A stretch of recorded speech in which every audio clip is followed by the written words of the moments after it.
She only went to deliver a lost cottage key, but the day Bill Wong told her, "Not today," Carsely's troubles truly began. This is Agatha Raisin, and the day Bill Wong said no. Where in the world are you listening from tonight? Your comments make this cozy corner feel even warmer, and don't forget to subscribe so you never miss the next mystery. The spring morning over Carsely was one of those bright, deceitful affairs that promised warmth and delivered a thin, needling chill instead. Sunshine lay across the Honeystone cottages like a polite visitor who refused to remove its coat. Agatha Raisin stepped out of her front door, wrapped in nothing more than determination and a jacket that, she realized too late, had no business facing a Cotswold breeze. Still, she marched on. Doris Simpson had lost her spare cottage key, again, and somehow managed to convince Agatha that Bill Wong ought to be alerted immediately.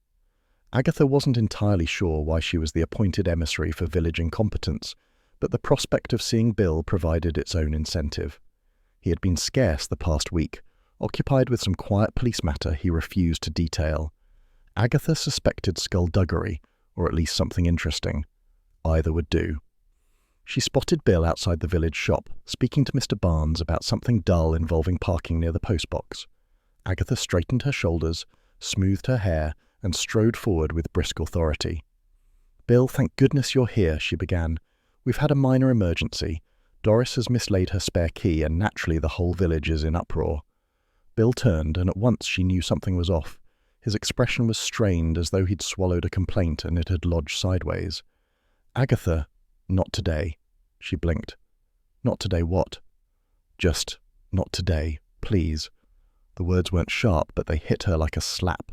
Behind her, Mrs. Mason and Mrs. Cartwright froze mid-gossip, jaws slack with the thrill of witnessing Agatha Raisin rebuffed in public. Bill, usually so patient, so ready with a dry smile, looked almost pained. Before she could form a retort properly worthy of the moment, he added, "I'm busy, and it's nothing you need to get into." Which, of course, meant it was exactly the sort of thing she did need to get into. Agatha could almost feel the ripple of whispers behind her as Bill strode away. Carsely excelled at gossip. It spread faster than a winter draft through an underheated cottage. Heat rose to Agatha's cheeks. She spun on her heel and marched homewards, wishing she had worn something more authoritative, perhaps a coat that didn't flap in the wind like frustrated laundry. By the time she reached her gate, her pique had ripened into a firm resolve. She needed somewhere to repair her dignity, and there was nowhere like a WI meeting for controlled social combat. The WI hall smelled of lavender polish and lemon biscuits. Agatha walked in with the practiced air of someone determined to be admired, only to find her thunder stolen by a new face standing at the front, a tall, sleek woman with a perfectly knotted silk scarf and the sort of smile that suggested she exercised it in a mirror. "Ladies," the newcomer trilled, "I'm Rowena Farrell, newly settled in Carsely, and ever so pleased to contribute." Her accent floated somewhere between cultivated Cheltenham and calculated charm. Mrs. Bloxby greeted Agatha with warm eyes. "We're voting on ideas for the summer event," she murmured. "Nothing too complicated, I hope." "Knowing this lot, it'll end in bloodshed," Agatha muttered, though less quietly than intended. Rowena clapped her hands. "I propose a Carsely Harmony picnic, a celebration of unity. Of course I'll oversee the planning. Organising comes naturally to me." Agatha narrowed her eyes. Rowena's scarf alone looked like it required a personal assistant. "I should think experience counts," Rowena continued, casting a benevolent smile around the room. "Some of us have quite a lot of it." Her gaze slid to Agatha with the lightest hint of condescension. Agatha ignored the jab. "A picnic is a fine idea," she said, "but perhaps we should ensure the food stalls aren't miles apart like last year. People were practically trekking." Rowena gave a sympathetic laugh, the kind that sounded like a pat on the head. "Oh, Agatha, how enthusiastic. Don't fuss. I'll handle the layout." Agatha bristled. Mrs. Bloxby's gentle hand on her arm was the only thing that prevented a verbal skirmish. To make matters worse, Rowena launched into praise for our dear Bill Wong and his impeccable integrity. Every syllable sounded designed to prod Agatha's bruised ego. The meeting eventually collapsed into teacups and chairs scraping, though Rowena remained pristine. Agatha gathered her handbag and made for the door, only to stop short just outside. Raised voices were coming from behind the village hall. Agatha, who never ignored raised voices unless they belonged to someone selling window insurance, tiptoed closer. Rowena stood toe-to-toe with Giles Hargreaves, Carsely's most charming disappointment. He was handsome in a rough-edged way, the sort of man who promised to fix a fence and succeeded mainly in breaking your patience instead. At this moment, his face was flushed, his hands tense. "I told you I'd sort it," Giles hissed. Rowena's voice was a whip crack. "You owe me, and you know it." A pause, a dangerous one. Giles turned and stalked off, muttering something colourful. Rowena adjusted her scarf with trembling fingers, noticing Agatha just a moment too late. "Oh," she straightened, "eavesdroppers really must develop better timing." Agatha offered her sweetest smile. "I'm simply observing village life. One learns so much." Rowena swept past her with a brittle laugh. "Do try not to interfere."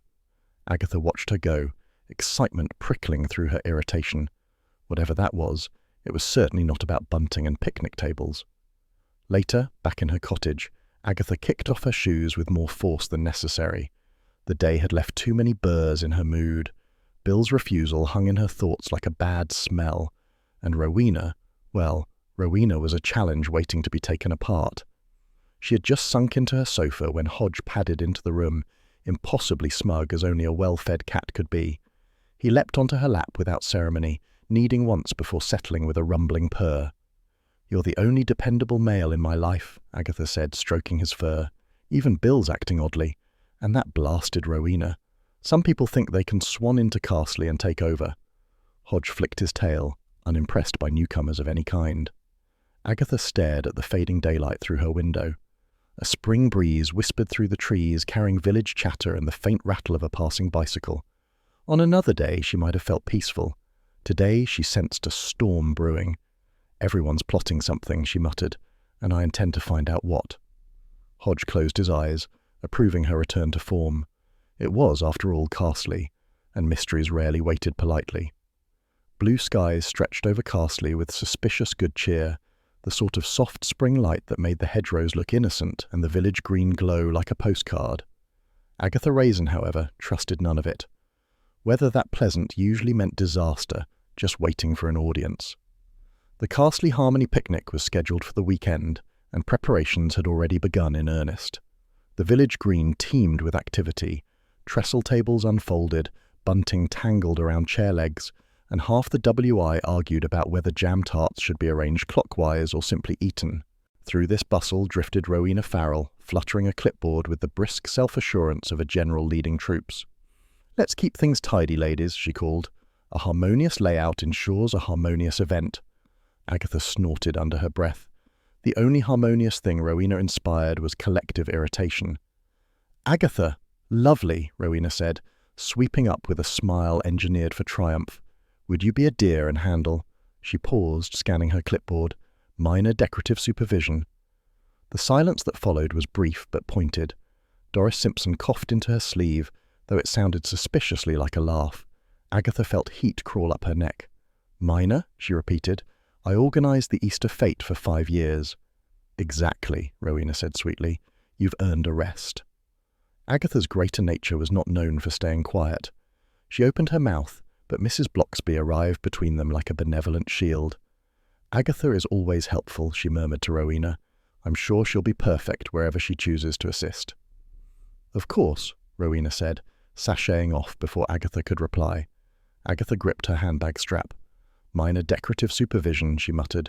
"She can supervise her own downfall if she carries on." Before she could stew further, she noticed Bill Wong crossing the green, his expression serious as he listened to Mr. Barnes regarding a barbecue fire hazard. Bill looked tidy as ever, though with faint shadows under his eyes. The moment she saw him, Agatha's irritation sharpened into purpose. She strode forward, dodging a child and nearly kicking a basket of scones. "Bill, a word," he stiffened. "Agatha, please." "Don't please me. You avoided me yesterday, and now you're skulking around like a monk with a secret. What's going on?" Bill sighed, glancing around to ensure no ears were too close. "I'm busy with work." "You're always busy. That's never stopped you telling me things before." He hesitated, and something like worry flickered across his face. "Agatha, stay out of this one." The words dropped between them, far heavier than intended. Agatha felt them thump against her pride. Stay out, she repeated. Of a village picnic. Of Rowena. Of whatever she's tangled in. His voice softened. Please. Agatha blinked. The gentleness hurt more than the refusal. Before she could press him, he excused himself and headed toward the WI ladies, leaving her with the sharp taste of humiliation. That humiliation was not improved by the WI's sudden interest in her expression. It's nothing, Agatha said loudly. Police matters. Confidential. It sounded weak even to her. She marched off before anyone could comment. She took refuge behind a half-raised gazebo, only to find Doris Simpson gossiping energetically with Mrs. Cartwright. Moved from Moreton-in-Marsh, she did, Doris was whispering. Business partner trouble. Nasty business. Mrs. Cartwright leaned closer. They say she ruins people, drains them dry, and walks off smiling. Who are you talking about? Agatha snapped. Doris flushed but rallied. Only Rowena, dear. You know how these things go. Agatha huffed. That woman again. Her irritation solidified when Rowena herself materialized at her elbow like an omen. Such enthusiasm today, she said.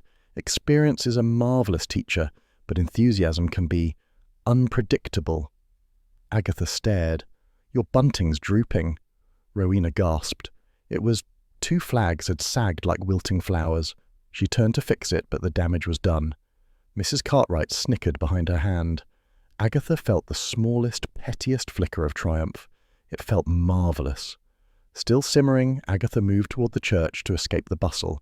As she passed the vestry door, she heard a muffled clatter followed by raised voices.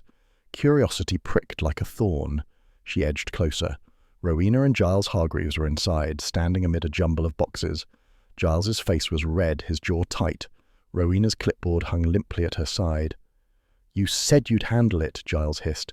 And you said you'd pay me back, Rowena shot back. You owe me, Giles, don't forget it. A metal tray clattered to the floor, making Agatha jump. Silence fell abruptly. Agatha's heart thudded with the thrill of discovery.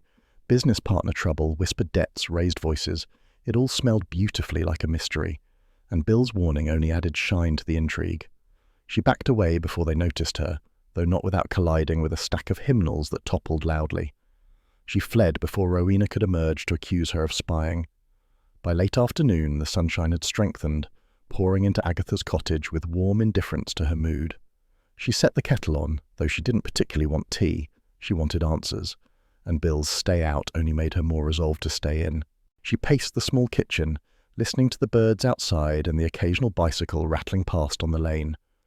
Carsely always sounded deceptively peaceful, as though it weren't full of people ready to pry into business that wasn't theirs.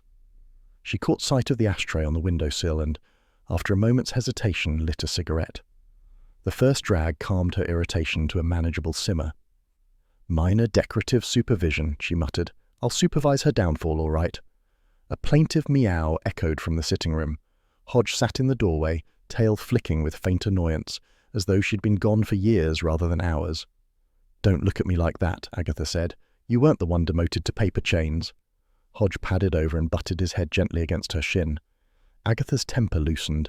She scooped him up and carried him to the sofa, where he immediately arranged himself into an elegant loaf.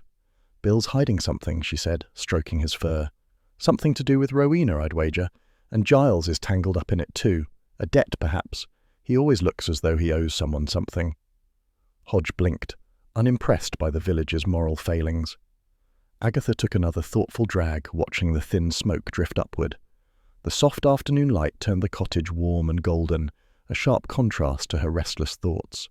He told me to stay out, she muttered. As if that's ever worked. Hodge flicked an ear, clearly agreeing that Agatha was incapable of staying out of anything. She leaned back, letting her eyes drift to the window. Carsely lay quiet for the moment, though the gossip lines would be buzzing. Bill's warning weighed on her chest like a stone. It wasn't irritation, it was concern. That unsettled her more than she cared to admit. I'm going to find out what's going on, she said softly, even if I have to wring the truth out of every last villager. Hodge gave a decisive meow, the sound of a cat who knew trouble was brewing and intended to nap through it. Agatha stubbed out her cigarette and gave him a fond look. Tomorrow, she told him. The digging starts tomorrow. And in Carsely, digging never failed to unearth something unpleasant or deliciously interesting. Sunshine poured over Carsely with indecent enthusiasm, bright enough to make even the most sceptical villager mutter about blessings. The green shimmered under soft spring light, bunting fluttered like coy eyelashes, and the WI clucked around trestle tables with the contented air of hens preparing to gossip about foxes. The Carsely Harmony picnic had arrived, and the village had dressed for the occasion, all smiles, biscuits, and passive-aggressive goodwill. Agatha Raisin surveyed the scene with wary disdain. Sunny weather at village events usually heralded public humiliation, and today she strongly suspected she would be the primary attraction. Rowena Farrell glided across the grass, clipboard raised like a scepter. "Ladies, the cake table must be centered. Center is harmony," she sang. It was a wonder she hadn't started selling tickets. Agatha chose not to stab her with a plastic fork. Growth, she reminded herself. Personal growth could be attempted in small, controlled bursts. The buzz of chatter rose as Charles Fraith arrived in his vintage convertible. He climbed out with leisurely elegance and removed his sunglasses with the flourish of a man absolutely certain he looked magnificent. "Thought I'd observe some rural anthropology," he announced, addressing no one in particular, and everyone at once. Several WI members tittered. Agatha rolled her eyes so sharply she nearly strained something. "You're not from the British Museum," she muttered as he approached. "You don't get to observe us like exhibits." Charles smiled indulgently. "But you're far more interesting than any exhibit." Before Agatha could deliver the scathing reply forming on her tongue, Rowena called for attention. "I am proud to present," she gestured grandly, "our centerpiece." The crowd gasped at the towering floral arch she unveiled. Roses, daisies, lilies, all arranged in a dizzying burst of colour, topped with a banner proclaiming unity through community. "Ridiculous," Agatha whispered to Charles. "It looks like a wedding canopy designed by someone who hates weddings." Seconds later, the arch leaned. It shivered, and with a soft, tragic sigh, it collapsed, not gracefully, but directly onto Rowena, dousing her in a bucket's worth of lemonade that had been perched at its base. The crowd erupted. Laughter burst across the green in waves. WI ladies clutched each other, snorting inelegantly. Even Mrs. Bloxby covered her mouth. Agatha tried, truly tried, not to gloat, but her mouth twitched and Charles caught it. "You're enjoying this," he murmured. "Only a little," she insisted. "Barely anything, hardly at all." Rowena emerged from the wreckage looking like a drowned peacock. She attempted a smile, but it trembled at the edges. "Minor setback," she said, voice thin. "Nothing we can't manage." Agatha's triumph dimmed when she noticed Bill Wong striding across the green. He was dressed smartly, but tension clung to him like a second coat. He checked the barbecue area, spoke to the vicar, and inspected the extension cords with unnecessary vigour, all without so much as glancing at Agatha. She took a step toward him, just a step, but the crowd blocked her path. By the time she emerged, he had slipped behind the refreshments tent. Moments later, a shriek sliced the air. The laughter died as quickly as if someone had slapped it. Agatha rushed toward the sound, pushing past bewildered villagers. Behind the tent, Rowena lay slumped on the grass, pale as milk and gasping for breath. Her scarf was tangled beneath her, and beside her sat a metal pole connected to a suspiciously rugged extension cord. A car battery rested nearby, humming faintly, far too close for comfort. Giles Hargreaves hovered beside her, face blazing and hands trembling. It was an accident," he sputtered. "The pole slipped and well—" "Oh, don't be ridiculous," cried Fiona Pruitt. "No one gets shocked by accident. Someone tampered with the wires." The murmurs swelled instantly. Sabotage. Jealousy. "I heard Rowena stepped on someone's toes." "Probably Agatha," someone whispered. Agatha nearly choked on outrage. She pushed forward. "Don't be absurd. I've never electrocuted anyone in my life." Bill arrived with the precision of a man born for emergencies. He knelt beside Rowena, checking her pulse. "Everyone stand back," he said sharply. Then, without looking at Agatha, "Not now." The words pricked more than they should. She wasn't trying to help. Well, she was, but the dismissal stung. Rowena's eyes fluttered open. She stared at Bill, then at the gathered crowd. Her voice rasped. Someone fiddled with the wires." "Who?" Bill asked. Rowena swallowed, gaze flicking toward Giles, then away. I can't say." Suspicion rippled like wind through long grass. Giles held up his hands. I'd never hurt her. Never. Oh, please, Fiona muttered. We all saw your argument last week. Agatha leaned down for a closer look at the scene. The metal pole was scorched at the base. The cord had been stripped in a manner that looked far from accidental. There was intent in the way the wire curved back toward the battery. Intent and planning, or at least clumsy sabotage. Who set this up? She demanded. Agatha, Bill warned, still not looking at her. Don't. But her eyes were sharp now. She scanned the ground near the pole, noting trampled grass, lemonade splashes, and a footprint, a sharp heel mark, thin and elegant, not the kind worn by WI ladies on a picnic afternoon, not the kind anyone sensible would wear on grass at all. Odd, she murmured. Charles joined her, hands in pockets. Find something? Maybe, she said. Someone wore heels, and not the broad sort. Charles eyed the mark. A clue? Or a very stupid fashion choice? Bill lifted Rowena carefully. She's going to the surgery. Everyone clear a path. Agatha moved, but lingered. Something in Rowena's expression chilled her. It wasn't theatrical fear, the kind Rowena usually performed with zeal. It was real, and that made Agatha shiver. The atmosphere around the picnic collapsed like the arch had earlier. People whispered in clusters, glancing nervously at the wires, the battery, and each other. The smell of sausages drifted from the barbecue, but no one felt much like eating. Charles placed a light hand on Agatha's shoulder. You all right? Fine, she lied. I'm simply thinking. Dangerous habit. She swatted him half-heartedly. But her thoughts churned. Rowena's collapse, Bill's avoidance, the whispered business trouble, Giles's nervous guilt. The threads pulled together into something uneasy. She stayed until the WI began packing up the tables, their movements quiet and distracted. Even the village children seemed subdued, their laughter replaced by the occasional uncertain glance toward the tent. As the sun dipped lower, Agatha walked home along the lane, the cheerful clatter of picnic debris fading behind her. Carsely looked peaceful again, but she felt none of it. Her mind replayed the moment Rowena opened her eyes, the flicker of fear, the refusal to name her suspect. Someone had meant harm, and Bill had known something. Hodge greeted her at the cottage door with a demanding meow, tail twitching with disapproval at her lateness. You wouldn't believe the day I've had, she told him, stepping inside. The cottage felt warm and safe, but her nerves still hummed. She bent down, scratching his chin. Something's wrong in this village, and I don't care what Bill says. I'm going to find out. Hodge flicked an ear, unimpressed but supportive in his own haughty way. Agatha looked out the window once more. The golden light of evening lay across the hedgerows, serene and deceitful. Tomorrow, she thought, tomorrow she would start digging properly. And in Carsely, digging never stayed quiet for long.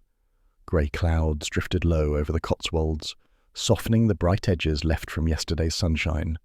Carsely looked washed out and thoughtful, as though the village itself was brooding. Agatha Raisin, however, was not merely brooding. She was storming. Her heels clicked their indignation across the pavement outside Mercester Police Station, each step fueled by equal parts fury, curiosity, and sheer refusal to be told no. She pushed open the station door with unnecessary force. The reception area smelled faintly of disinfectant and overboiled tea. A weary constable looked up, recognized her, and immediately braced. I'm here to see Detective Sergeant Wong, Agatha declared, as though she were announcing herself at a royal function. The constable sighed. Is he expecting you, Mrs. Raisin? He should be. She marched past before he could object. Tell him it's urgent. She reached Bill's office door and knocked, once, twice, then entered without waiting. If he was surprised, he hid it poorly. Bill looked exhausted, his tie askew, hair flattened as if he'd run his hands through it all morning. Papers covered his desk in unruly piles. Agatha, he said, rubbing his forehead, you can't keep barging in here. I wouldn't have to barge if you'd speak to me outside, she replied. You've been avoiding me like the plague. Because I need you to stay out of this. This being what? Giles, Rowena, the electrified metal pole, or the fact she looked ready to name someone but didn't. Agatha.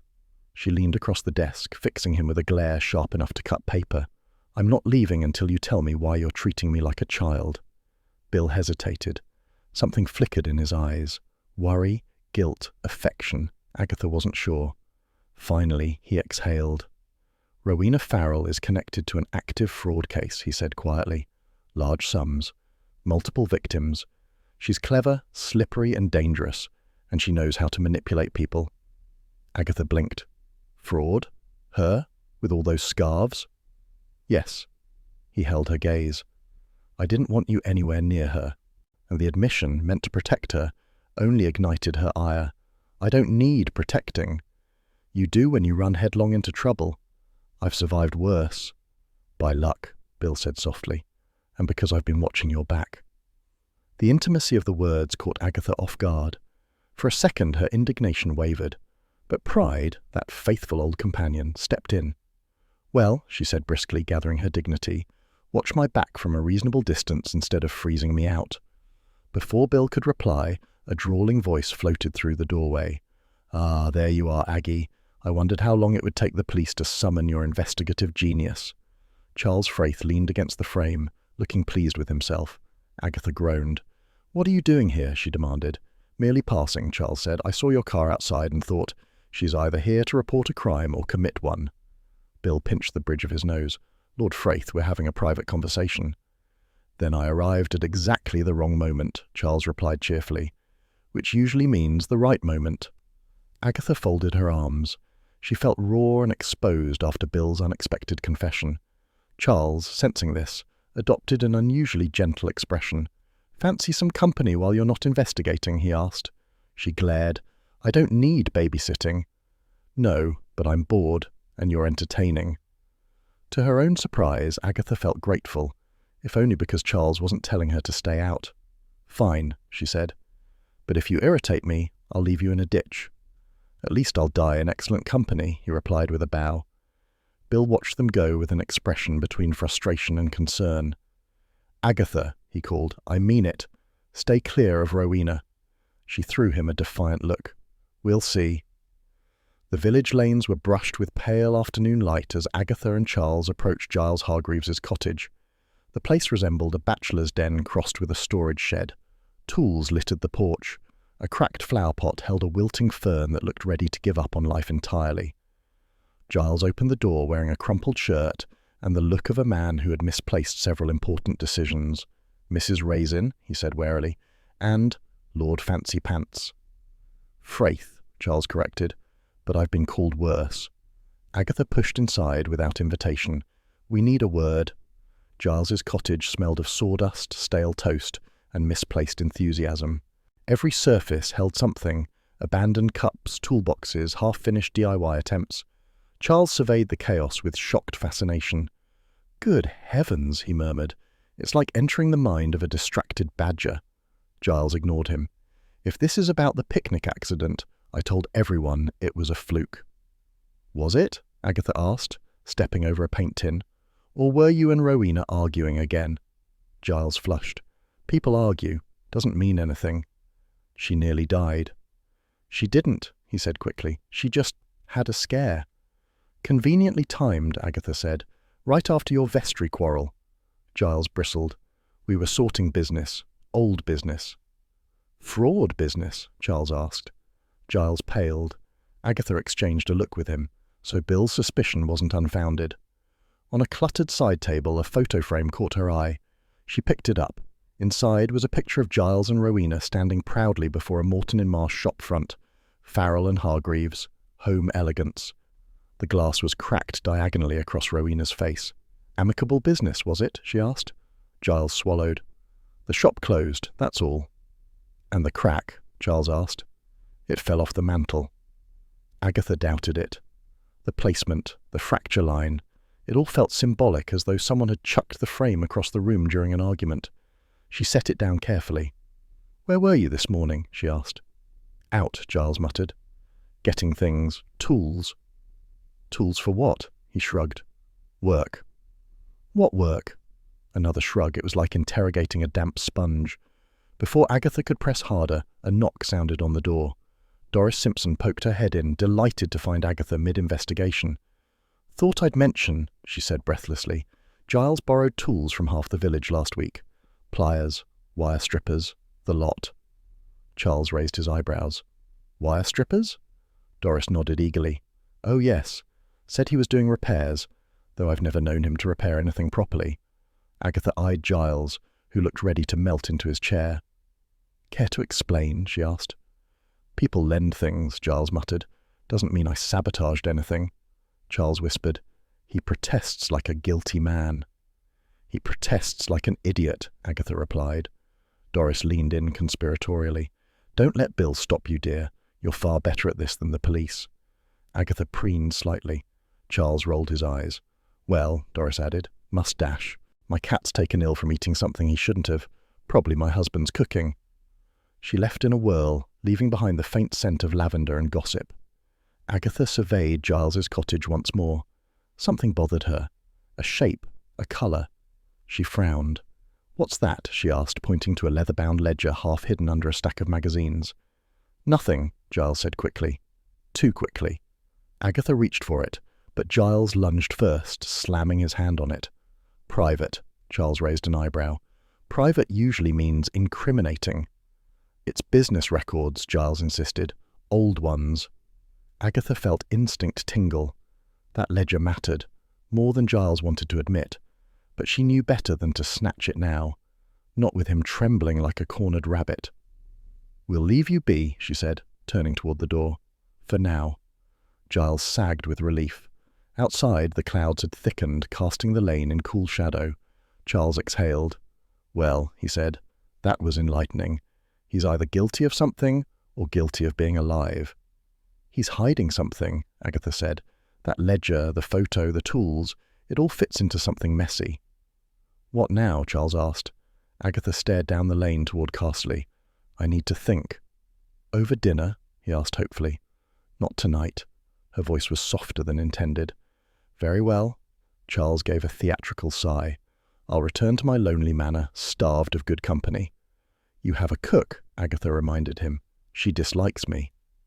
"With reason." He chuckled, kissed her hand, and wandered off with languid grace. Agatha walked home with a prickle of unease. Bill's warning, Rowena's fear, Giles's evasions, the ledger she hadn't managed to read, the threads were knotting themselves into something dangerous. At home, Hodge greeted her with a throaty purr weaving between her legs. She scooped him up, pressing her cheek to his warm fur. "I'll sort it," she whispered. "Whatever it is."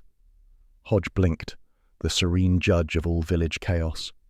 Agatha set him down and stared into her quiet cottage. A kettle whistled gently. The clouds outside shifted, revealing a sliver of pale light. She exhaled. Bill might think he was protecting her, but she intended to protect herself and uncover the truth, even if it meant clawing through every secret in Carsely. A crisp, pearly morning settled over Carsely, the kind that smelled of damp grass and quiet judgment. Sunlight slid across the cottage roofs in thin ribbons, promising warmth later, but offering only chill for now. Agatha Raisin had slept badly, tossing between irritation, indignation, and the faint thrill that came whenever a mystery began to take shape. By dawn, she'd accepted the inevitable. There would be no peace until she found answers. Hodge, stretched across her feet like an entitled fur stole, barely acknowledged her shuffle from bed. He opened one lazy eye as she dressed, sniffed at her perfume choice, and returned to sleep. Agatha envied him his serene confidence. She needed comfort, and there was only one place to get it. Mrs. Bloxby opened the vicarage door with her usual gentle smile. Warm air drifted out, carrying the scent of fresh bread and something lemony. The sitting room glowed with soft morning light, the fire reduced to a polite smoulder. "Agatha, my dear, you look troubled." "You should see the alternative," Agatha muttered, stepping inside. "I've had a hellish night." Mrs. Bloxby guided her to a chair. "Tea?" "Yes, strong enough to revive the dead." As the vicar's wife poured, Agatha launched into a recounting of the picnic chaos, Rowena's electrifying experience, Bill's evasiveness, and her own growing suspicion that the entire village had conspired to irritate her personally. Mrs. Bloxby listened with serene patience. When Agatha paused for breath, she said, "Rowena did mention you at the WI meeting before the picnic." "In what capacity?" Agatha narrowed her eyes.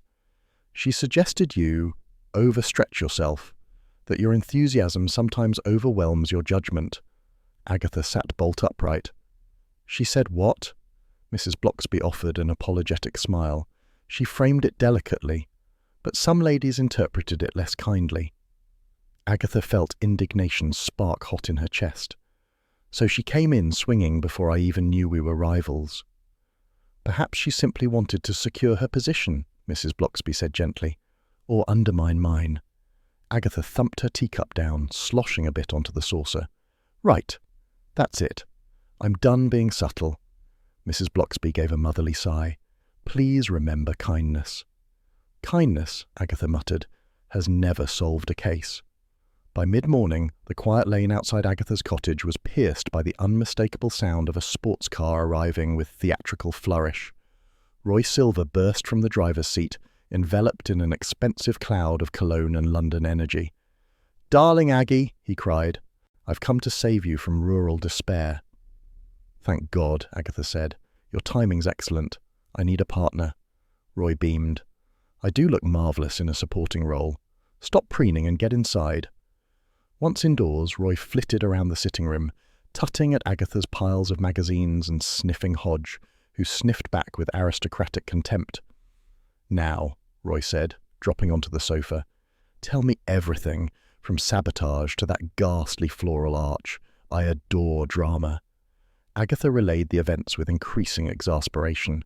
Roy listened with dramatic gasps and occasional shrieks. "Darling, this Rowena sounds like a nightmare wrapped in chiffon," he declared. "And Giles, please. He's never managed to keep a plant alive, let alone a business." Agatha's eyes sharpened. "Speaking of business, I saw a ledger in his cottage. He nearly had a heart attack when I reached for it." Roy tapped his lip. "Supplier debt, maybe. Very dangerous. People do dreadful things when money goes missing." "You think it's tied to Rowena?" "Oh, absolutely," Roy said. "Fraudsters love paperwork, and invoices, and creative mathematics." Agatha stood. "Then let's start at the picnic site. I want another look." "But my shoes," Roy protested. "We're the ones you ruined last time." Roy sighed with the despair of a man forced into manual labour. "Fine, but I expect tea afterwards." The picnic green, still littered with stray napkins and confetti-like petals, looked bruised by yesterday's excitement. The grass was damp, glinting with the last of the morning dew. Agatha scanned the area around the collapsed arch, then the tent, then the tangled wires. "There," she said sharply. A thin, freshly snipped piece of wire lay near the refreshments table, half hidden under a paper cup. She crouched to pick it up. Roy made a noise of appreciation. "You're a genius." "Obviously," Agatha said, holding the wire up to the light. "Clean cut. Someone used proper tools." "Giles?" Roy asked. "He's always borrowing things." "Maybe, but it looks deliberate, not clumsy." Roy took a theatrical photograph of the wire. "For posterity and drama." Agatha pocketed the clue, satisfaction prickling pleasantly. But the mood shifted when two WI ladies walked past and immediately began whispering loudly enough to be overheard. "Of course Rowena faked it," one said. "She loves attention." "Or Agatha tampered with the wires to embarrass her," the other replied. "She does enjoy meddling." Agatha surged to her feet. "Excuse me?" The ladies froze like startled mice. "I did not sabotage anything," Agatha said crisply, "though I can't speak for Rowena's talent for self-destruction." They scampered away, whispering even more loudly. Roy patted her arm. "Oh, darling, you've become the villain. It's terribly glamorous." "It's infuriating," Agatha snapped. The Red Lion, never short of gossip, was practically vibrating with it by lunchtime. The pub smelled of warm wood, ale, and roasted meat. Comfort embodied, if one ignored the sharp hum of scandal. Agatha strode in with Roy trailing behind, already waving at villagers like a celebrity on a press tour. A hush fell the moment they reached the bar. Mr. Wilkes, the landlord, attempted a neutral expression and failed. "Afternoon, Mrs. Raisin." "Afternoon," Agatha replied. "Now which of you has been spreading nonsense about me electrocuting Rowena?" Half the room stiffened. The other half found sudden interest in their sandwiches. Fiona Pruitt rose from her corner table, stiff-backed and prim, looking like she'd been poured into her beige outfit and set out to dry. "I said nothing untrue," Fiona sniffed. "I saw Lord Fraith lingering near the electrics before the incident." Agatha stared. "Charles?" "Yes," Fiona said, chin raised, "by the battery." Roy snorted. Darling, Charles can barely operate his toaster. Fiona glared at him. I trust what I saw.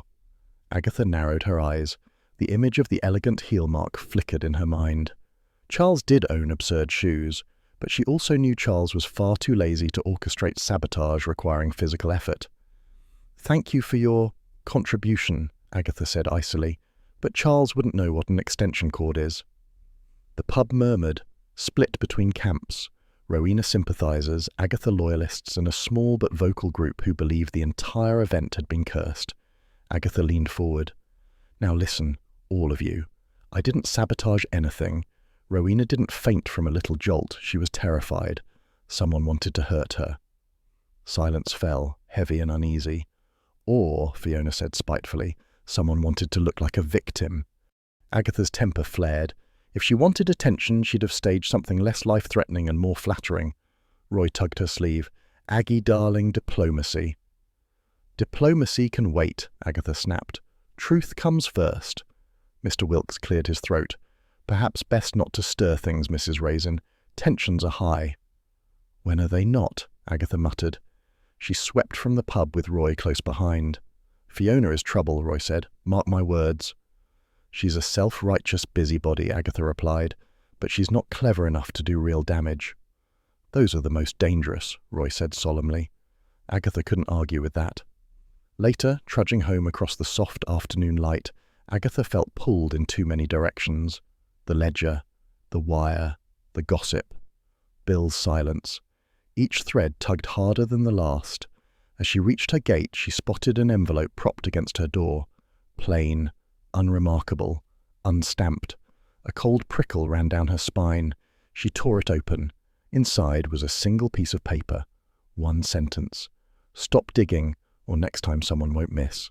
The letters were blocky, printed and emotionless, which somehow made them worse. Roy leaned over her shoulder. Oh dear, he whispered. Now that is dramatic. Agatha stared at the note, pulse quickening. Someone wasn't merely annoyed, someone was afraid. She folded the paper slowly. Well, she said, her voice thin but steady. That settles it. Settles what? Roy asked. Agatha looked toward Carsely, peaceful, picturesque, deceitful Carsely, and felt her resolve harden like steel. I'm not stopping. And Hodge, waiting inside with perfect feline indifference, would undoubtedly agree. Drizzle crept across Carsely like a bored houseguest, fine enough to ignore but persistent enough to irritate. The lanes darkened into muddy ribbons, hedgerows hung heavy with damp, and the village took on the muted air of a place preparing for mischief. Agatha Raisin, however, had no attention to spare for weather. She was far too furious. Someone had left her a threatening note, plain, blocky, and insulting in its lack of style. And if people thought they could intimidate her into silence, they clearly didn't understand Agatha Raisin. She grabbed her coat, shoved her hair into something resembling order, and marched toward Charles Frayth's manor with the purposeful gait of a woman who fully intended to reprimand someone. Charles answered the door with theatrical calm, wineglass in hand and dressing gown hanging like a costume from a languid play. Aggie, he said, you look like you're here to murder someone. Tea? No, you can explain yourself. Charles blinked. I beg your pardon? Fiona Pruitt claims she saw you near the electrics before Rowena collapsed. Ah, Charles sipped his wine. Well, Fiona also believes gluten is a moral failing. Agatha pushed past him into the warm hallway. Did you or did you not linger near the battery? Only because I nearly tripped over it, Charles said. This village leaves objects everywhere. It's like living inside a car boot sale. Agatha narrowed her eyes. Something in his tone, defensive but not evasive, soothed her suspicion slightly, but she remained bristling. You didn't give me the threatening note, did you? Charles straightened, affronted. Aggie, if I wished to threaten you, the message would be better phrased and signed, with affection, Charles. Agatha sighed. Someone wants me to stop digging. Someone always wants you to stop digging. This feels different. He set down his glass and softened. Come, sit. Tell me everything. As she recounted the morning's discoveries, Charles listened with surprising focus. When she mentioned Rowena's earlier fear, he nodded slowly. After the collapse, he said, I saw Rowena arguing with a woman in a beige coat. Tall, sharp features, hair scraped back. I'd never seen her before. Agatha sat forward. "Beige coat lady?" "She looked like someone who carries legal documents," Charles said thoughtfully. "Or bills." The new detail pricked Agatha's mind like spice in soup. Someone linked to Rowena, someone unknown in Carsely, a clue that shifted the ground beneath her feet. "We need to find Giles," she said. "I was afraid you'd say that." The drizzle had thickened into something meaner by the time they reached Evesham. The hardware shop sat on the high street, glowing with fluorescent lighting that made the rain outside look even drearier. Agatha spotted him immediately, Giles Hargreaves loitering by the wire spools, face pinched and shoulders hunched.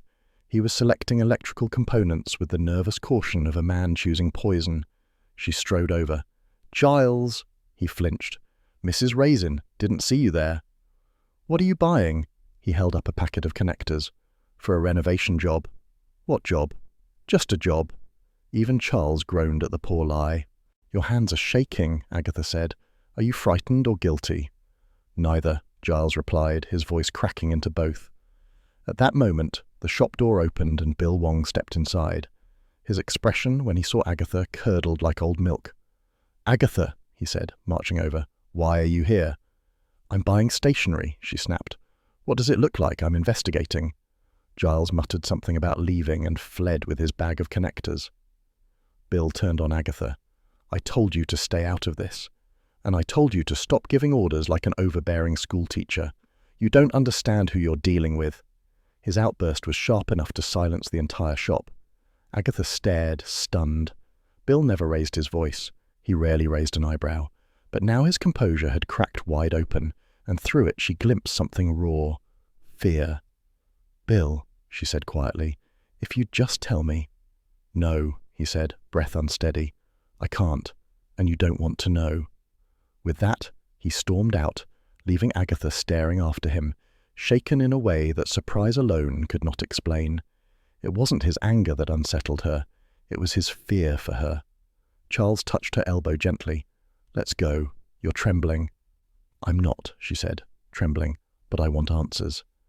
"In this state, you'll throttle someone." She took a deep breath. He wasn't wrong. By the time they returned to Carsely, the gossip had mutated into something unrecognizable.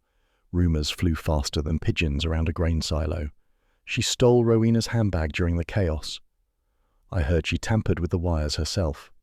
"Agatha always gets involved. One day she'll ruin us all." Even the drizzle seemed to point a condemning finger at her. Agatha stopped dead on the pavement. "Who said that about the handbag?" "Fiona," Roy Silver said, appearing beside them like an anxious sprite. "She's on a crusade. It's very Joan of Arc, but beige." Charles groaned. "Oh, Lord. She's telling everyone you snatched Rowena's bag and rifled through it." "Why on earth would I do that?" Agatha demanded. Roy shrugged. "Apparently because you crave attention." Agatha let out a strangled sound. "I do not crave attention. I merely receive it by existing." "A blessing and a curse," Charles murmured. They marched to the Red Lion, where Fiona sat nursing a lime soda and self-righteousness. "You," Agatha said, planting herself in front of her, "spread one more lie about me and I'll—" "You'll what?" Fiona asked, lips tight. "Threaten me like you threaten Rowena?" "Threaten? I have never—" "You hovered near her handbag," Fiona said. "I saw you." Agatha inhaled sharply. "I bent down to pick up a napkin." "Is that what they call them in London?" Fiona asked. Roy winced. "Oh, she's gone for the class angle." "Fiona," Charles said mildly, "you're being absurd. Agatha may be many things, but she doesn't steal handbags." Fiona sniffed. "She thinks she's better than us." Agatha bristled. "I think I'm better than stupidity, not you personally, though the difference is becoming harder to pinpoint." A gasp rippled through the pub. Fiona turned scarlet. Roy whispered, "A bit much, Aggie?" "I'm tired," she muttered, "and wet, and insulted." The landlord coughed pointedly. "Perhaps best if everyone kept calm." "Then tell her to stop lying about me," Agatha said, glaring at Fiona. "I didn't touch Rowena's bag. I was trying to help." Fiona folded her arms. "You ruin everything." Agatha turned away before she said something truly regrettable. Rainlight turned the village grey-blue by late afternoon. Agatha, damp and disheartened, headed to the vicarage, hoping for sanity, tea, or at least kindness. Mrs. Bloxby welcomed her with warmth, ushering her into the cosy sitting room. A kettle hummed gently. Hodge, having followed her part way, was now parked disdainfully on a dry patch outside, refusing to risk his fur in drizzle. Agatha recounted the day's torment, the gossip, Fiona's accusations, Bill's outburst. "That poor man," Mrs. Bloxby said softly. "He's carrying a heavy burden." "He could share it," Agatha snapped, then sighed. "Sorry, I'm tired." "I know, dear." Mrs. Bloxby poured tea. "About the woman in the beige coat, I may have some idea." Agatha straightened. "Go on." "I believe she's a solicitor from Mercester. I saw her at a parish fundraiser last year. Sharp features, very precise handwriting." "A solicitor?" Agatha murmured. "So Rowena might be in trouble with the law, not just gossip trouble." "Be cautious," Mrs. Bloxby said gently. "Trouble like that can make people desperate." Agatha nodded, feeling the weight of the warning settle. Evening crept in as Agatha walked home. The drizzle eased, leaving the smell of wet earth and distant wood smoke. Her cottage windows glowed amber in the dimness. Then she froze. Something glinted on the front window, a mark she didn't recognize. She stepped closer, heart thudding. Scratched into the glass was a jagged line of letters, crude but deliberate. "Stop." The words sliced through her, colder than the rain. Someone had come to her home. Someone had stood close enough to etch a threat inches from where she slept. She swallowed hard. "Coward," she whispered to the empty lane. But even her bravado felt thin. Inside, Hodge greeted her with an imperious meow, entirely unimpressed by human menace. His calm presence anchored her. She closed the curtains, lifting him into her arms. "It's getting serious," she murmured. Hodge blinked, unruffled. "But I'm not stopping," she added, voice firmer now. "Whoever did that can bloody well prepare for disappointment." Hodge stretched, curling into her lap as she sat down. And in that small domestic circle, warm cat, soft lamplight, rain tapping faintly, Agatha found her resolve again. Tomorrow she would dig deeper, and she would not flinch. A bright, cold morning snapped across Carsely like freshly laundered linen, crisp and bracing.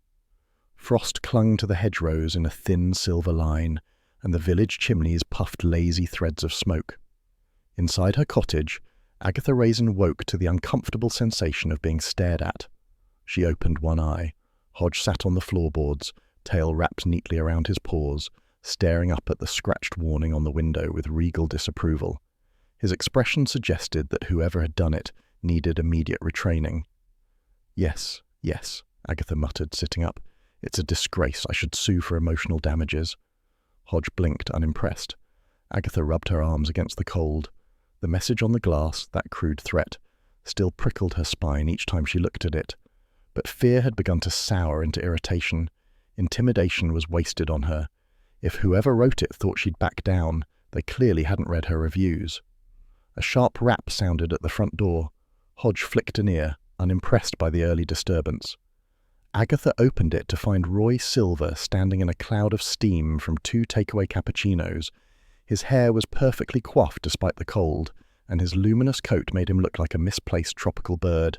"Detective brilliance awaits," Roy declared, thrusting a cup into her hands, "fortified by caffeine and my natural sparkle." "You look like a hazard," Agatha said, but she felt lighter for his presence. "I'm hurt, but also flattered." Roy stepped inside, looking around theatrically. "Has your cottage been vandalized, or is this your decor?" Agatha waved him off. "Window, threat, drama, we're going out." "Where to?" "Rowena's. Something's happened." "How do you know?" "Because she's a disaster magnet," Agatha replied, "and trouble tends to arrive early." Rowena's rented cottage stood on the edge of Carsely, half hidden by a sagging willow. Frost sparkled across the garden like the aftermath of a fairy brawl. The back door hung crookedly on its hinges. Agatha knocked sharply on the front door. No answer. "Oh, Lord," Roy whispered. "Do we need to break in? I can faint if it helps." "Just wait." The door cracked open an inch. Rowena's face appeared, pale and wild-eyed. "Agatha!" she gasped. "Thank God!" For a moment, Agatha wondered if she'd accidentally stepped into someone else's life. Rowena never thanked her for anything. Rowena barely acknowledged her without a condescending sniff. "What's happened?" Agatha asked. Rowena pulled the door wider. Her hands trembled. "Someone tried to break in. Last night. The back door, she gestured toward the kitchen.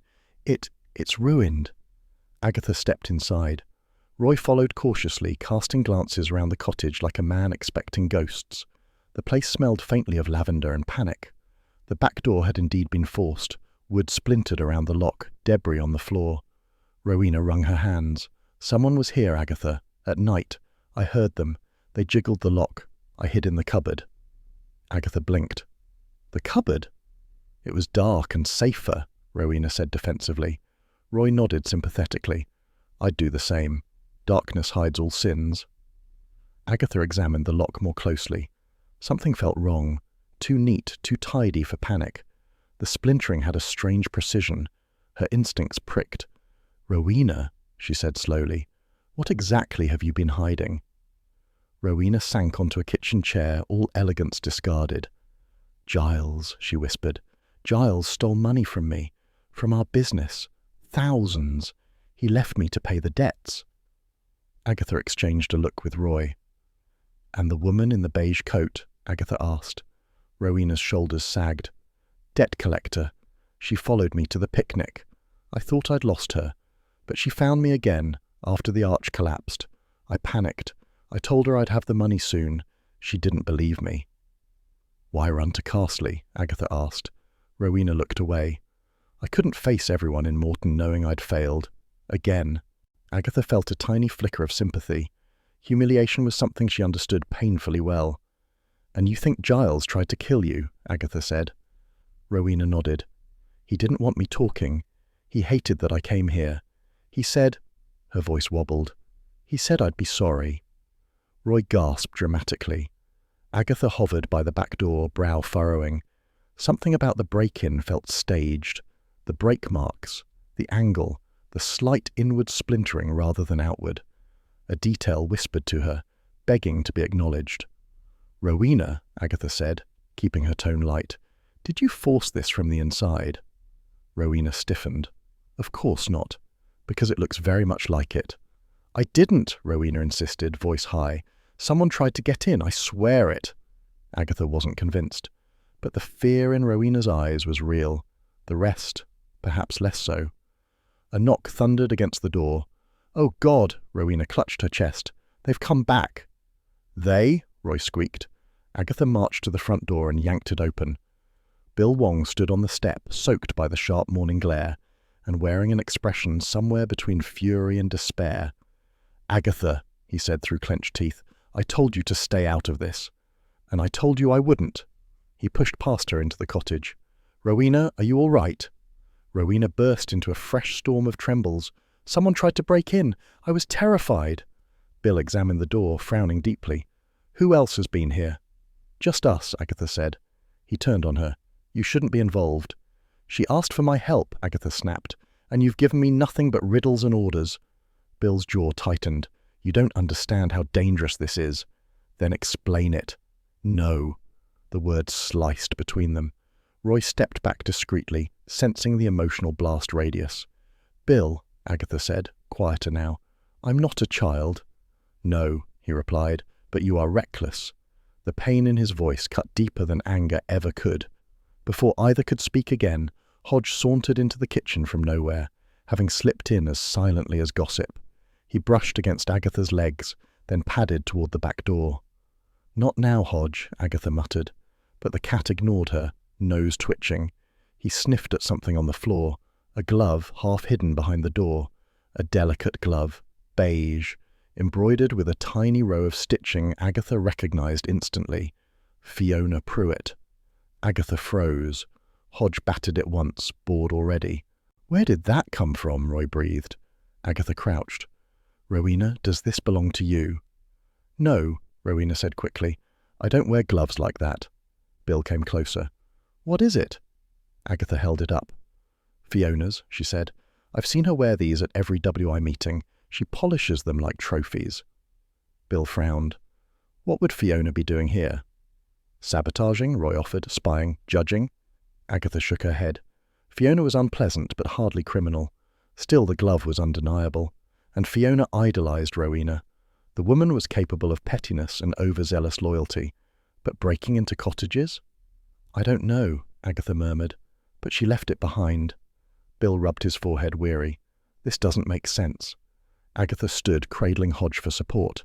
Nothing makes sense. Bill started to respond, but his mobile buzzed sharply in his pocket. He answered, listened, and his expression drained of colour. "What is it?" Agatha demanded. Bill lowered the phone slowly.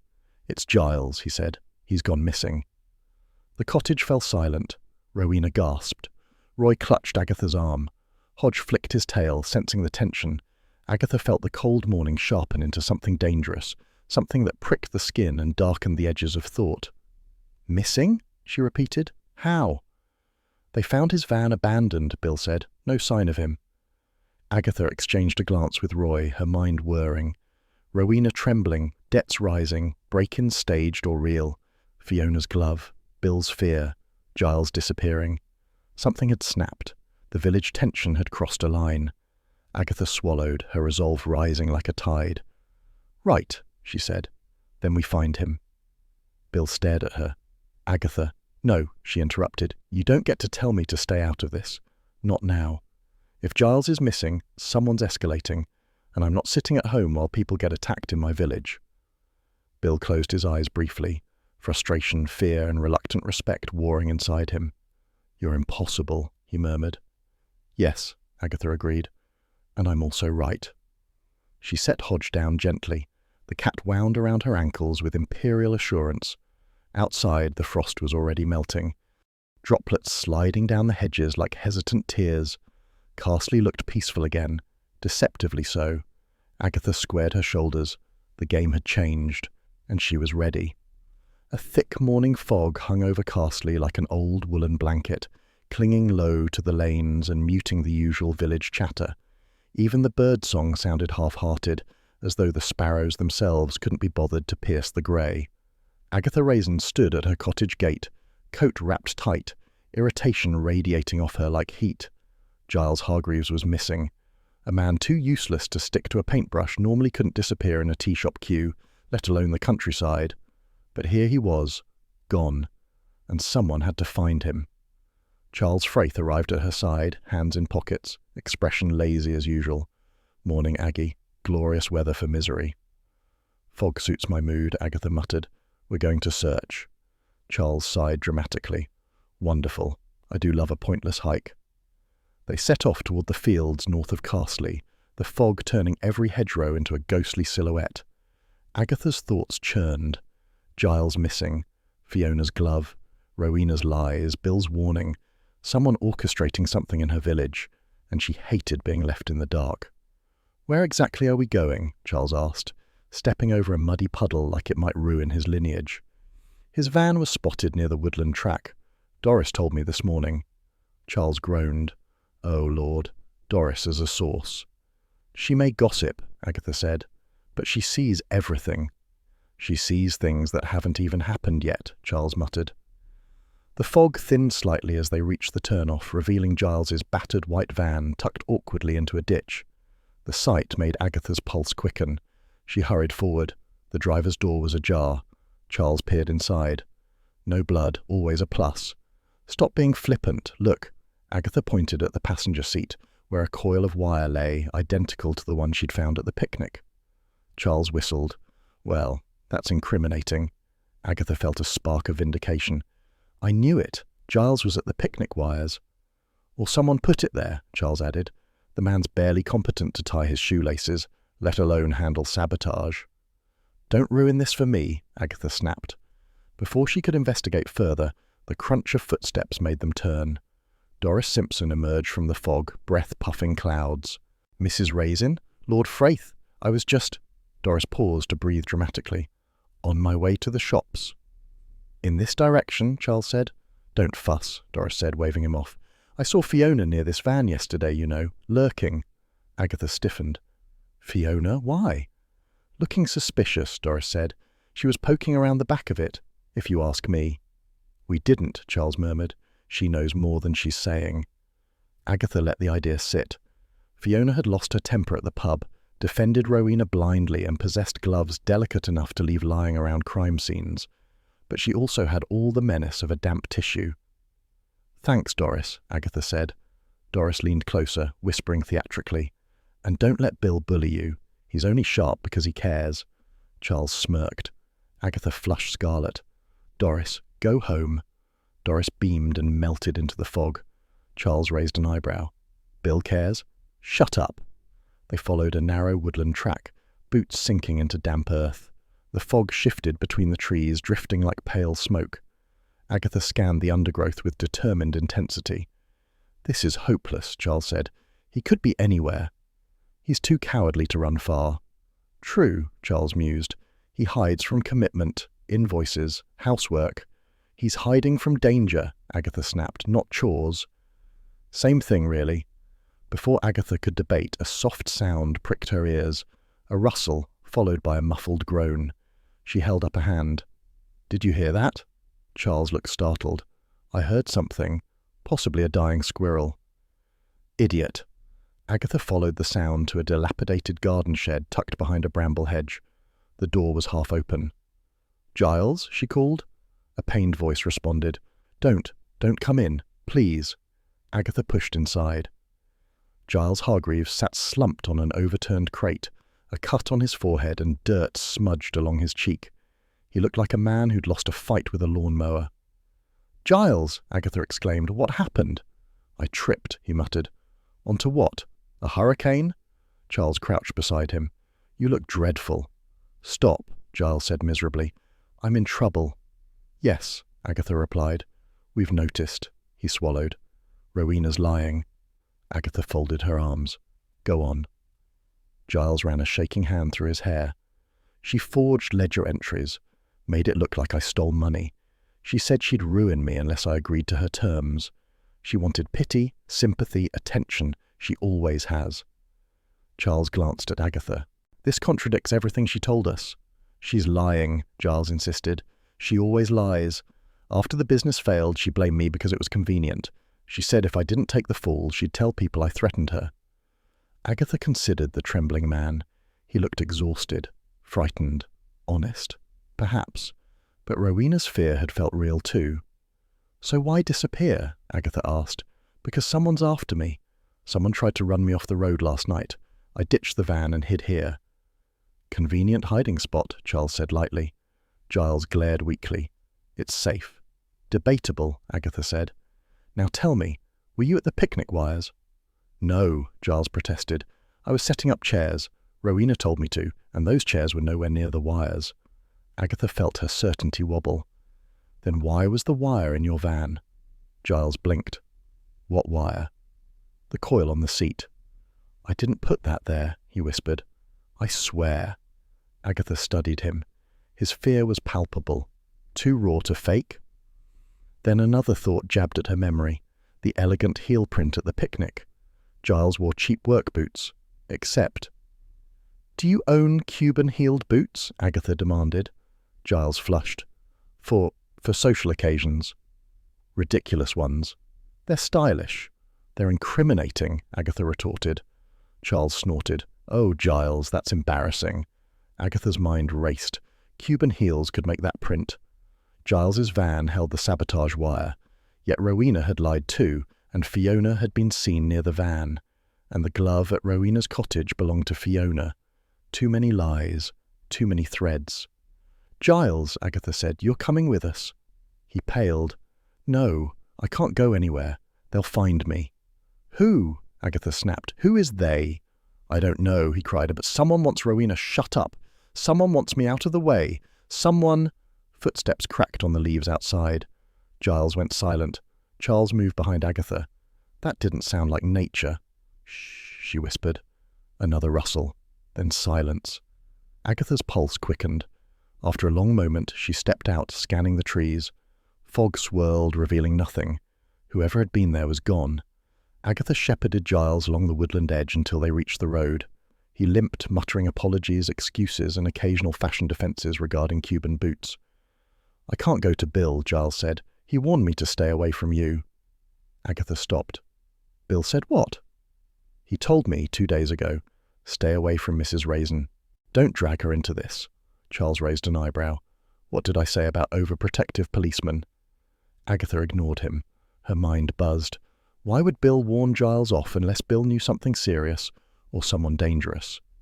"You're going to the vicarage," she told Giles. "Mrs. Blocksby will hide you until we sort this out." "The vicar's wife?" Giles squeaked. "She's more competent than the rest of us combined," Agatha said. "Now keep walking." Giles hailed a passing farmer, who agreed to ferry Giles toward the vicarage while muttering about village lunacy.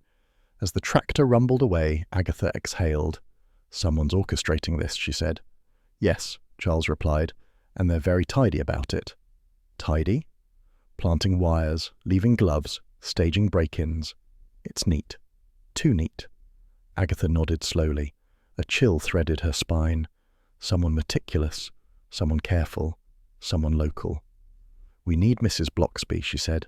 "We always do." Mrs. Blocksby welcomed them inside with her usual calm. Agatha barely finished recounting events before she reached the important question.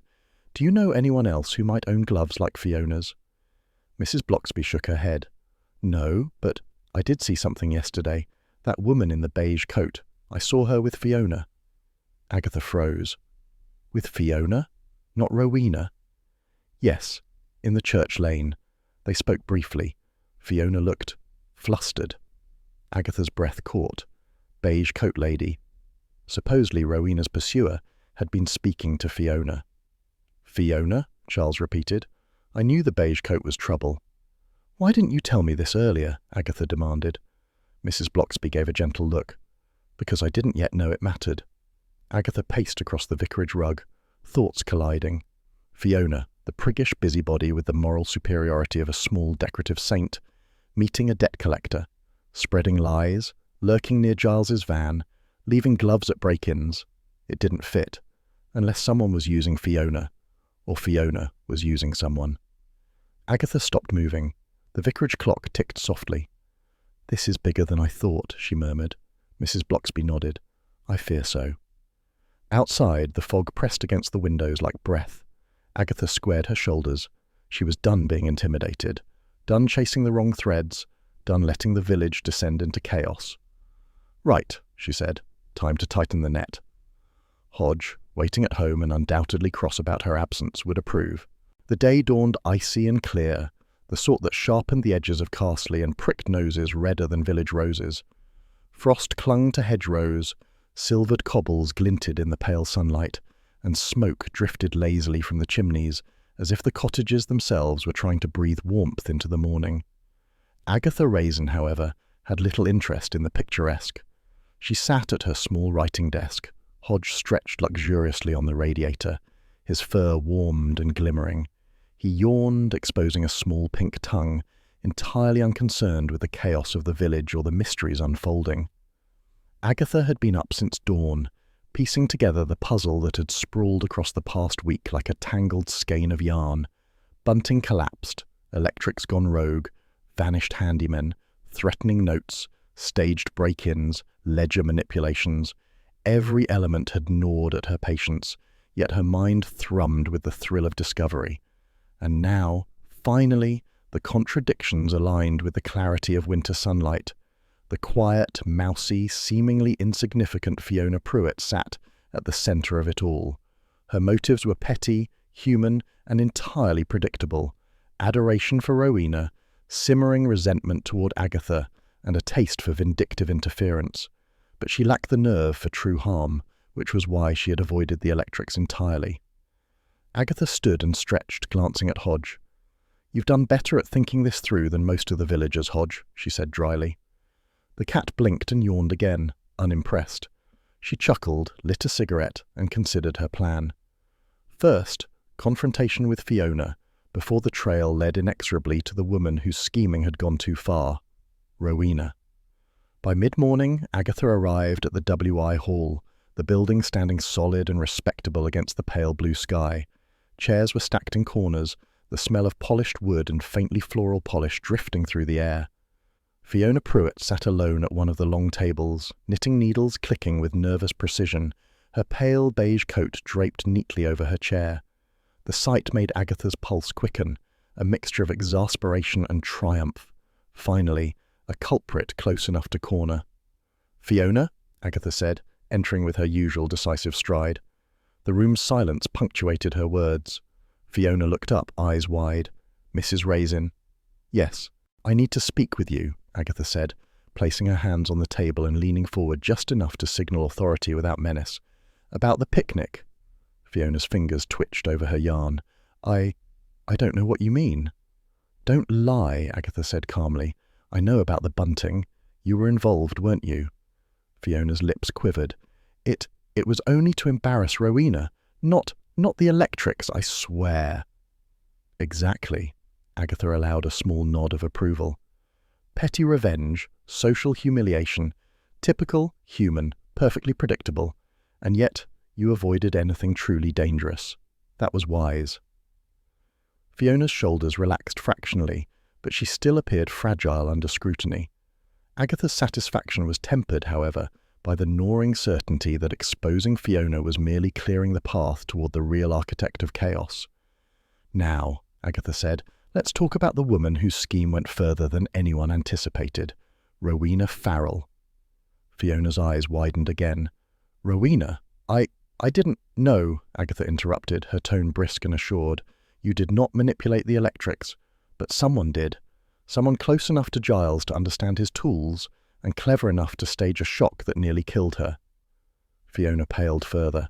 I don't understand." Agatha stepped back slightly, allowing the silence to underscore the weight of her words. "Rowena herself staged the accident. She wanted sympathy. She wanted to avoid the debt collector to prevent Morton in Marsh from knowing she'd failed. But the shock was stronger than she expected." Fiona's knitting needles clattered onto the table. She did that? My God." "Yes." Agatha leaned forward again, her gaze sharp. "And we have proof. The staged break-in, the lock forced from the inside, the ledger manipulation, the extension cord connected in a way only someone familiar with Giles's tools could manage. The discrepancies in her story, the timeline, the panic, all points lead to her." Fiona covered her mouth with both hands. "I never thought—" "Of course not," Agatha said, a wry smile tugging at her lips. "You lack imagination for that level of duplicity. But Rowena had the nerve, and poor judgment, to nearly kill herself in her attempt." "Good heavens," Fiona whispered. "And Bill?" Agatha turned her gaze to the door as a familiar set of footsteps echoed through the hall. Bill Wong appeared, his expression taut with tension, eyes flicking rapidly between Agatha and Fiona. "Agatha," he said, voice low, controlled, but carrying unmistakable anger. "What are you doing here?" "I'm explaining the truth," Agatha replied evenly, "and you will listen." Bill's jaw tightened. "I've been keeping you out because I feared you'd push her too hard. You could have been hurt, and I couldn't risk it." Agatha raised an eyebrow. "Risked it for me, or because you underestimated me?" Bill opened his mouth, then closed it. He exhaled sharply. "Both," he admitted reluctantly. "Exactly what I thought," Agatha said. She turned back to Fiona, who was still trembling. "Fiona, your part is clear. You meddled with the bunting to embarrass Rowena. That's your confession, nothing more.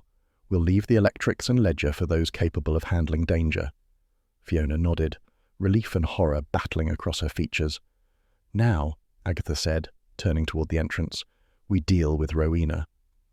Outside, the sky remained sharp and clear.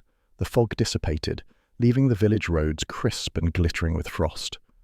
Agatha led Bill, Charles, Roy, and a quietly nodding Mrs. Bloxby toward Rowena's cottage, moving with a purpose that allowed no room for error or delay. Hodge naturally remained at the cottage, content in his own warmth and the knowledge that human affairs were, for now, under competent supervision.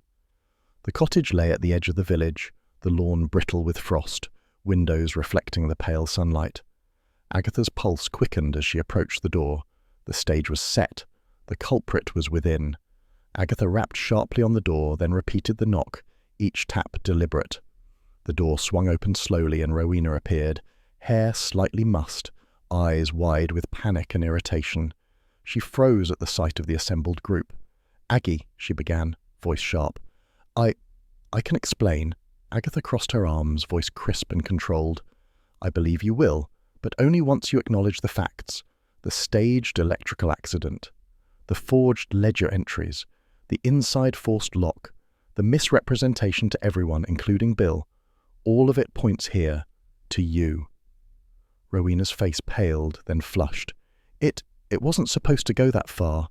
I only wanted sympathy, to avoid the humiliation of debt. I didn't mean for anyone to get hurt." Bill stepped forward, fury controlled but obvious. "Do you realize what you've done? The danger you created? The lies? I kept Agatha away because I feared she'd confront you, and now we understand why. You underestimated the consequences of your actions." Rowena clutched the doorframe. I thought I could manage it. I didn't mean—" Agatha's gaze softened slightly, though her voice remained firm. "Intent matters little when recklessness endangers lives. You've caused fear, chaos, and near injury. You must face that now." Charles murmured, "My dear, the truth has a way of walking straight into the open, no matter how cleverly disguised." Roy added flamboyantly, "Darling, I do hope you appreciate the theatricality. Nothing says villain quite like a personal melodrama." Mrs. Bloxby nodded calmly. "It's a lesson in responsibility, Rowena, and humility." The weight of accusation and clarity pressed down, leaving Rowena stumbling backward, speechless, as Agatha, Bill, Charles, Roy, and Mrs. Bloxby surveyed the cottage's doorway. Then, in a last act of panic, Rowena bolted, racing toward the back of the cottage, arms flailing slightly, eyes wide. "Stop!" Agatha shouted, but Rowena had already disappeared into the crisp winter air, feet crunching across frost-dusted grass. Bill exhaled sharply, adjusting his coat. "She won't get far, but now the responsibility falls where it should. You, Aggie, helped unravel this." Agatha allowed herself a small, self-satisfied smirk. "Yes, and I will continue should she persist. She underestimates me." Hodge's distant meow drifting from the cottage in her memory punctuated her thought. The cat seemed to convey both approval and judgment in a single, perfect note. Agatha glanced at her companions. Charles looked pleased, Roy delighted, Bill cautiously approving, Mrs. Bloxby serene but firm. The sun glinted off the frost, brightening Carsely for a moment. Despite the chaos, the village was safe. For now. Agatha's pulse slowed. She drew a deep breath, lighting a cigarette in measured defiance. The smoke curled upward, a small, private victory. The real enemy had emerged, and while she hadn't enjoyed Rowena's panic, she relished the clarity it brought. The puzzle had fallen into place, for now. But in Carsely, the next twist was always just around the corner. Hodge, of course, remained unimpressed. Agatha Raisin's heart thudded like a frantic drummer's at the back of a procession as the Cotswold lanes unfolded before her. She clutched the edge of Charles Frayth's polished car door, knuckles white, while he maneuvered the vintage convertible along the muddy track with the careful precision of a man defusing a bomb. "Charles!" she shrieked. "Floor it! She's getting away!" Charles, perched behind the wheel like a languid aristocrat performing a reluctant acrobatic feat, glanced at her through the mirror. "My dear, you know elegance must not be sacrificed for mere vehicular aggression." Agatha's glare could have carved frost into the hedgerows. "Elegance be damned! She's stealing Giles's van and scattering the village with it." Beyond the windscreen, the van wove through the countryside like a metallic hair, wheels kicking up tufts of brown mud. Rowena Farrell, wild-haired and panicked, gripped the wheel as though sheer terror could control its fury. Agatha's stomach twisted. She knew Rowena could drive recklessly, but the desperation etched into her posture warned that this was no ordinary flight. Roy Silver, perched in the back seat of Charles's convertible, clutched his hat and half a coffee cup, as if both were talismans against disaster. "Darling," he squeaked, "this is dreadfully exciting, though I fear my heart may prematurely evacuate my chest." Agatha ignored him, eyes fixed on the narrowing distance. Giles's van bobbed between furrows and fence posts, swerving around the small clumps of snow that had begun to dust the higher fields. Agatha's jaw tightened. Every hedge they passed, every bend they took, she calculated the trajectory, the likely path, the van's next frantic swerve. "Here! Here! She's heading toward the ridge!" she shouted. Charles obeyed, the convertible's engine singing a strained aria against the mud. The wind whipped at Agatha's coat, cold and sharp, and the sharp tang of damp earth mixed with her fear. Hodge, had he been present, would have offered a contemptuous flick of the tail, a silent judgment on human folly. As they climbed the ridge, The landscape opened. Fields stretched into frosted mosaics, hedgerows etched against the pale sunlight. Rowena's van jolted across an uneven patch, nearly tipping sideways. Agatha gripped the door again. "Charles, you're moving too carefully. Floor it." Charles's eyes sparkled with mischief and mild exasperation. "One must maintain composure, dear Aggie. Panic accomplishes nothing." "Except if the other person is trying to kill herself or someone else," Agatha shot back, wishing she could maneuver the car herself. Ahead, the van skidded around a corner, splattering a farmer's gatepost with mud. The vehicle lurched wildly with every overcorrected turn, as if it were as panicked as its driver. Agatha's chest tightened. She was chasing more than a van. She was chasing the truth, the reckoning, the messy confrontation that had to follow. The lane narrowed, the ridge sloping steeply to either side, and Agatha felt the tension press into her ribs. Finally, the van came to a skidding halt near an abandoned barn, its wheels burying themselves slightly in the soft frost. Rowena leapt from the driver's seat, her face pale, hair in wild disarray. Agatha's pulse spiked. "Now," she commanded. Charles rolled the convertible to a careful stop. Agatha leapt out, mud soaking the hem of her coat, boots sliding slightly on the frozen ground. Roy tumbled behind her, gesturing theatrically toward the barn. Bill Wong emerged from the edge of the trees, coat collar turned up, eyes narrowed and dangerous. Rowena froze. For a moment, the chase seemed to hang in suspended disbelief, the only sounds the wind whistling through the rafters and the soft crunch of frost underfoot. Then she bolted toward the barn door. "Rowena!" Agatha shouted, hurrying after her. "Stop! It's over!" Inside, the barn smelled of hay and old timber, faintly of mildew. The dim light filtered through cracked panes, casting angular shadows. Rowena leaned against the wall, trembling, shoulders shaking violently. I didn't mean for anyone to get hurt," she gasped, voice ragged. I wanted sympathy. I wanted to escape. The debt, the humiliation." Her hands clutched at the ledger, now crumpled and damp. Agatha's eyes softened fractionally, though her voice remained firm. "Rowena, nearly electrocuting someone does not count as a mild accident. You manipulated everything, the wires, the lock, the staged break-in. You gambled with lives." Rowena's gaze darted toward Giles, then to the floor. I didn't think it would go that far. I was desperate. I thought if I could make it look like an accident." She choked back a sob. "I didn't mean anyone to get seriously hurt." Bill stepped forward, hand on his belt, voice carrying authority that seemed to fill the barn. "Rowena Farrell, you are coming with us. Now. There's no more running." Rowena spun on him, tears streaking her cheeks, voice rising. "And you've been protecting her. Aggie, it's jealousy, isn't it? You couldn't stand someone else, someone prettier, cleverer, with more... Agatha's patience snapped. She stepped forward, her boots crunching on the frosted dirt. "Jealousy, cowardice, vanity. Rowena, you wear them all like medals. You hid behind lies and manipulation because you couldn't face the consequences. Do not try to paint me as the villain here." The barn seemed to hold its breath. Rowena trembled, words faltering, then sank to the floor in a heap of sobs. Agatha, chest heaving, allowed herself a small, weary sigh.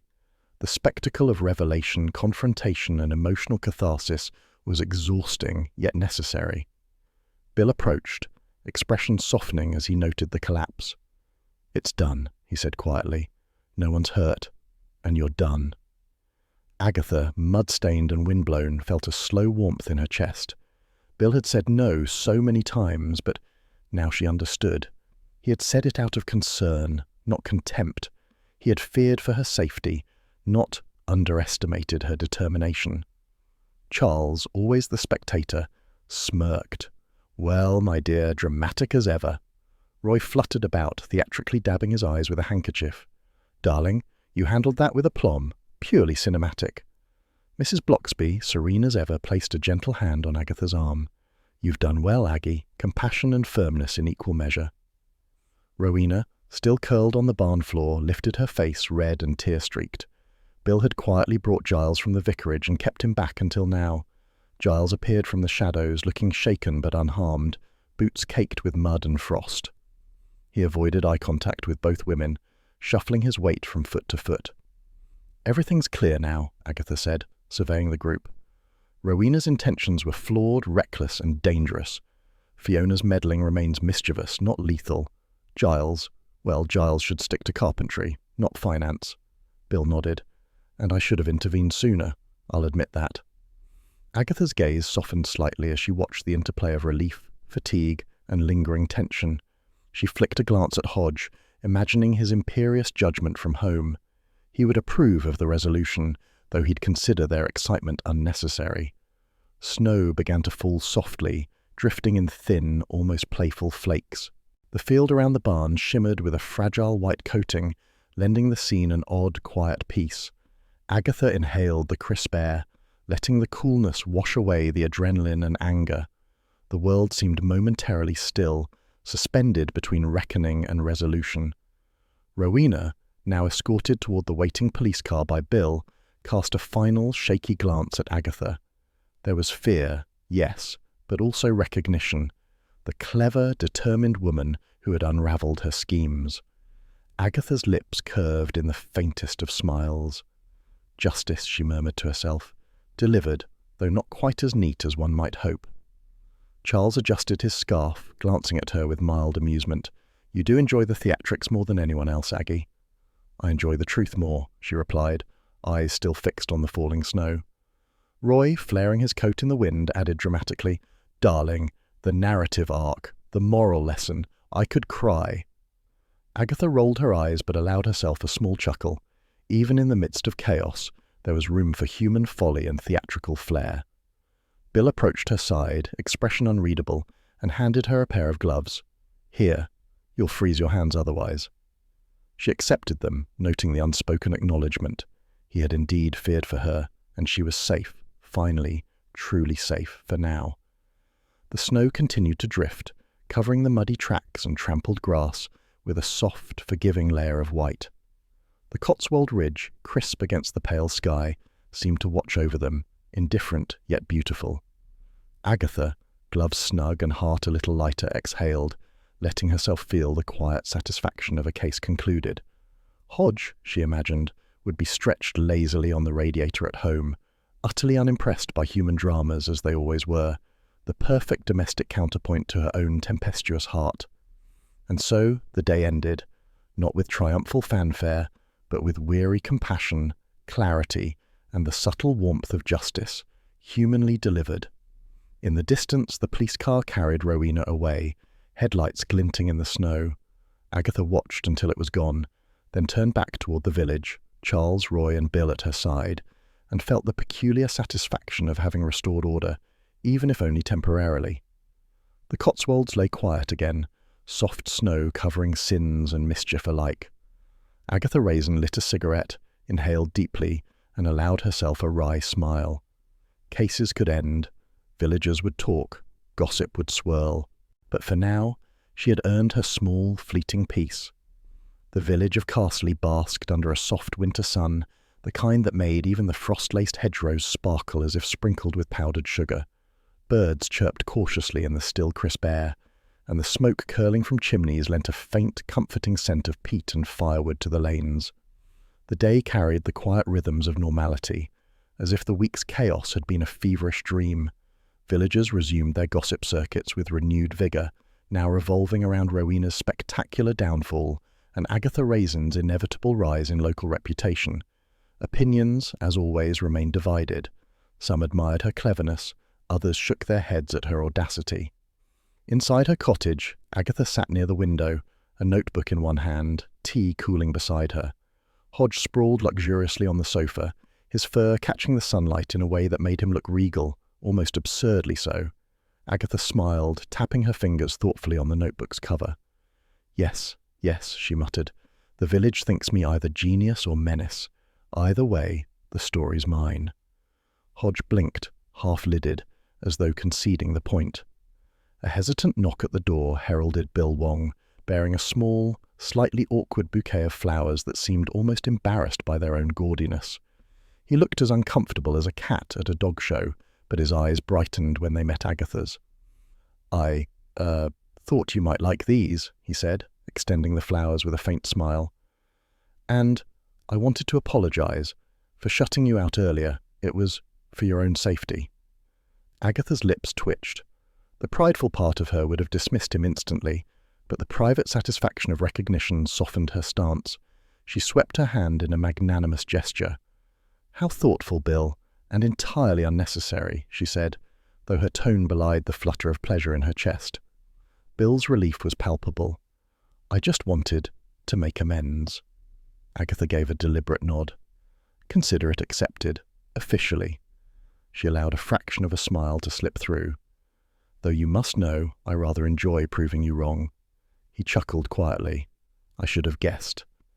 The exchange left the air warmer than the midwinter sun could have done. Their friendship, tested and strained by weeks of chaos, settled into a gentle warmth, renewed and quietly affirmed. Hodge, curling his tail around his paws, blinked once and seemed satisfied that all was in order. No sooner had Bill departed than the doorbell rang again. Charles Fraith strolled in, coat collar turned elegantly, hands clasped behind his back, looking every inch the urbane observer. "My dear Agatha," he said, sweeping a hand toward the sitting room, "I declare this entire affair exhausting but thoroughly entertaining. The human drama, the daring escapades, I barely know whether to applaud or sigh." Agatha raised an eyebrow. "Mostly sigh, Charles, mostly sigh." He laughed lightly, bowing to a small degree. "Ah, but the sighs are exhilarating when accompanied by victory." He gestured toward Hodge, and approval from a feline judge is always a bonus. Before Agatha could respond, a sharp, digital chirp announced a new message on her fax machine.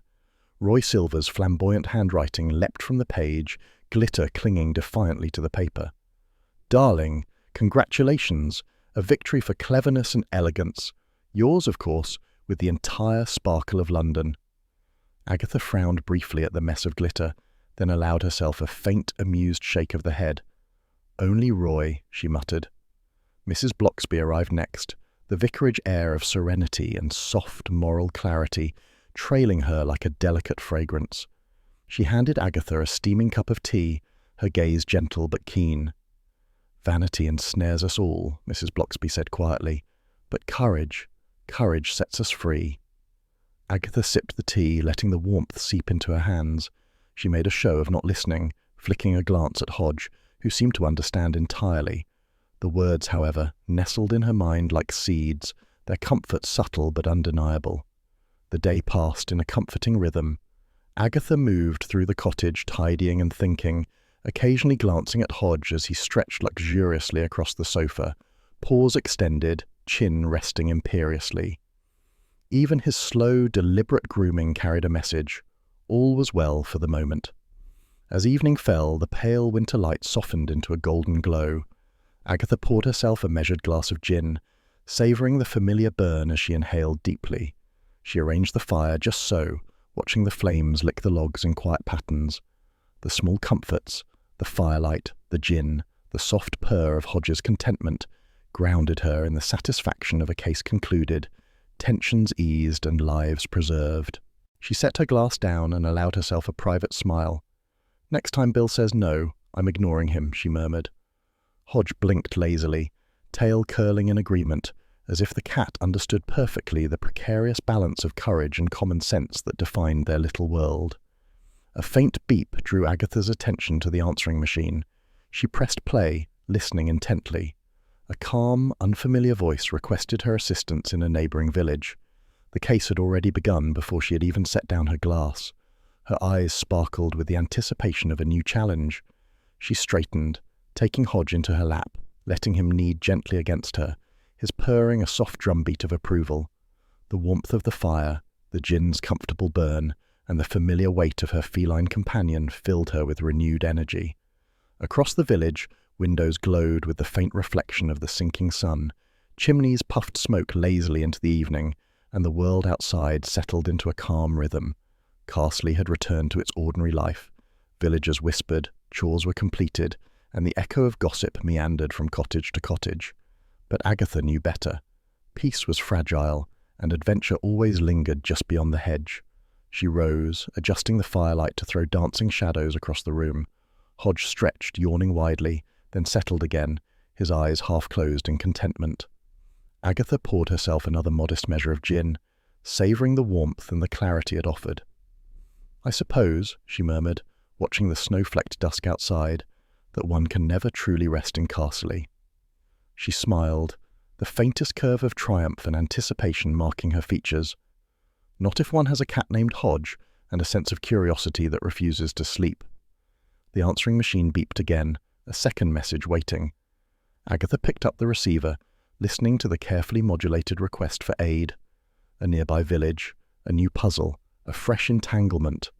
Her pulse quickened with delight and determination. She set the receiver down, glancing at Hodge, whose calm, regal demeanour contrasted sharply with her own quickening thoughts. "Very well," she said. "Let's see what mischief you're hiding, little village of mine." The snow had begun to fall in soft, silent flakes, each one settling gently onto the roof and hedgerows. The world seemed hushed, peaceful, deceptively so, as though holding its breath for what was to come. Agatha took a final sip of gin, allowing the burn to steady her nerves, and watched the flames to flicker in quiet rhythm with her own heartbeat. Order had been restored, for now. Reputation mended, danger averted, and lessons learned.